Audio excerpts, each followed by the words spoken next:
Pada materi kali ini, saya akan membahas beberapa frasa yang umum digunakan dalam percakapan sehari-hari. Yang pertama ada frasa thanks for.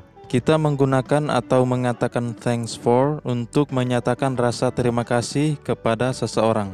Untuk strukturnya sendiri, penggunaan thanks for bisa diikuti kata benda atau kata kerja yang berakhiran ing. Istilah tata bahasanya gerund.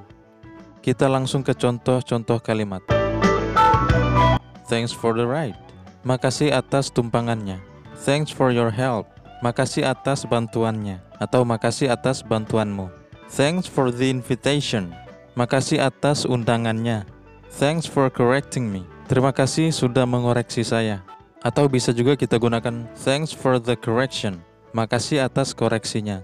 Thanks for looking after my bag. Makasih sudah menjaga tas saya. Thanks for helping me wash my car. Terima kasih sudah membantu saya mencuci mobil saya. Itu adalah phrase atau frasa yang pertama. Selanjutnya kita akan membahas frasa atau phrase to tell the truth.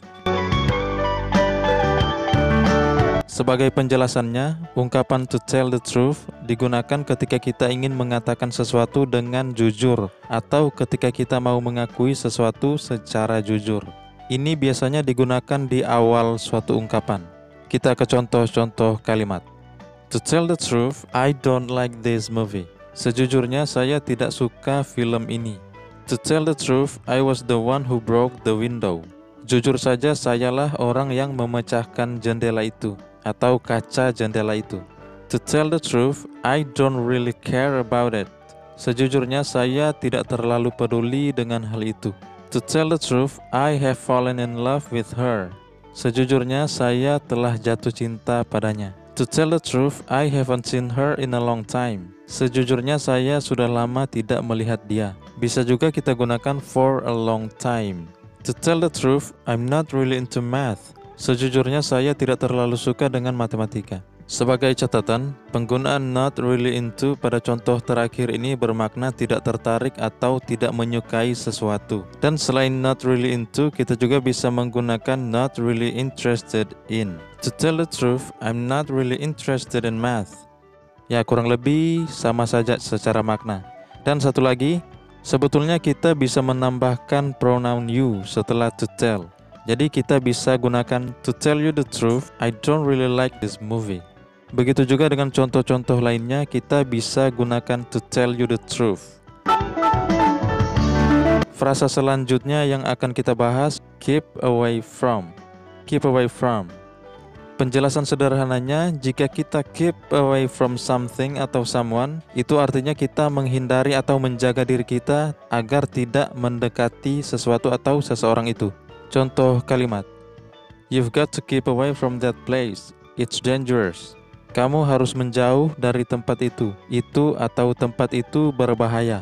You should keep away from him, he's a bad boy. Kamu harusnya tidak dekat-dekat sama dia anak yang nakal. I've warned you 2 times to keep away from my sister. Saya sudah peringati kamu 2 kali untuk menjauh dari saudara perempuan saya.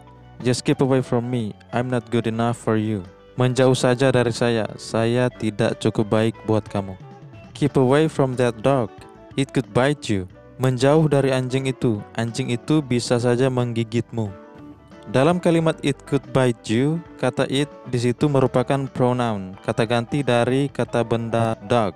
Apakah it yang mana merujuk pada hewan, dalam hal ini anjing, bisa digunakan kata ganti he atau she? Ya, tentu bisa. Asalkan seekor anjing yang dimaksud sudah kita kenal atau merupakan anjing peliharaan. Jenis kelaminnya kita tahu. Untuk kasus yang pada contoh terakhir ini, kita bisa asumsikan kalau itu seekor anjing yang tidak kita kenal atau asing bagi kita. Sebetulnya bukan hanya anjing saja, yang penting itu hewan peliharaan, kita bisa memakai kata ganti he atau she, tergantung jenis kelaminnya apa. Bandingkan kalimat di bawah ini. I saw a cat at my window last night. It scared me to death. Saya melihat seekor kucing di jendela saya tadi malam. Kucingnya sangat menakutkan bagi saya. Pada contoh ini yang digunakan adalah kata ganti it, yang mana merujuk pada a cat, bukan pronoun he atau she. karena secara konteks kita tidak tahu itu kucing siapa dan entah dari mana. Contoh selanjutnya, I had a pet cat when I was a kid. She used to sleep under the bed. Saya punya seekor kucing sewaktu saya kecil. Dia biasa tidur di bawah ranjang. Pada kalimat ini, kata ganti yang digunakan adalah she, karena itu merupakan kucing peliharaan yang ada namanya dan jenis kelaminnya kita tahu. Berbeda dengan contoh pertama di atas. Kemudian yang terakhir ada frasa be interested in something.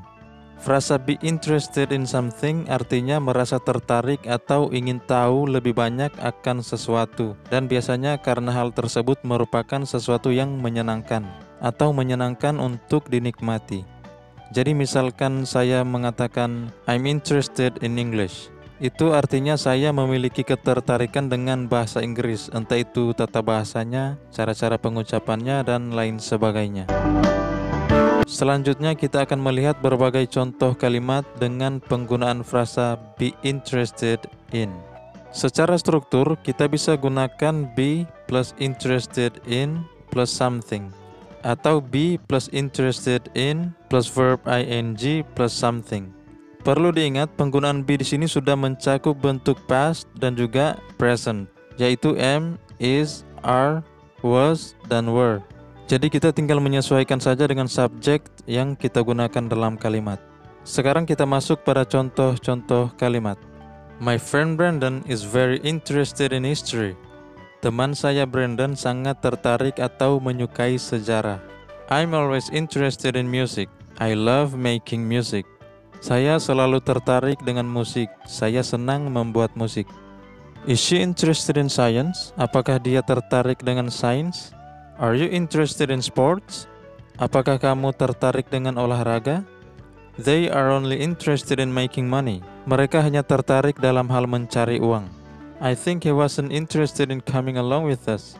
Menurut saya dia tidak tertarik jalan bersama kita. You were not really interested in the conversation last night, weren't you? Kamu tidak begitu tertarik dengan percakapan tadi malam, bukan? Dari contoh-contoh yang sudah diberikan, kita bisa lihat bahwa kita bisa menambahkan kata keterangan atau adverb sebelum interested. Tentu struktur yang bisa digunakan cukup luas, bahkan kita bisa gunakan be interested in someone. Misalnya dalam contoh ini, she's only interested in Jack because of his car. Dia hanya tertarik dengan Jack karena mobilnya. Atau kita bisa gunakan bentuk waktu yang lain selain yang sudah ada pada contoh-contoh yang tadi. I've always been interested in music all my life. Saya telah tertarik atau menyukai musik sepanjang hidup saya. Di sini bentuk waktu yang digunakan adalah present perfect. Jadi kita tinggal menyesuaikan saja seperti apa konteks kalimat yang ingin kita bangun. Silakan teman-teman pelajari sampai teman-teman terbiasa dengan penggunaan-penggunaan ini. Dan itulah pelajaran kita kali ini. Jangan lupa bagikan pertanyaan di kolom komentar bagi teman-teman yang punya pertanyaan. Selamat belajar, semoga materi yang diberikan bisa bermanfaat bagi teman-teman yang belajar bahasa Inggris.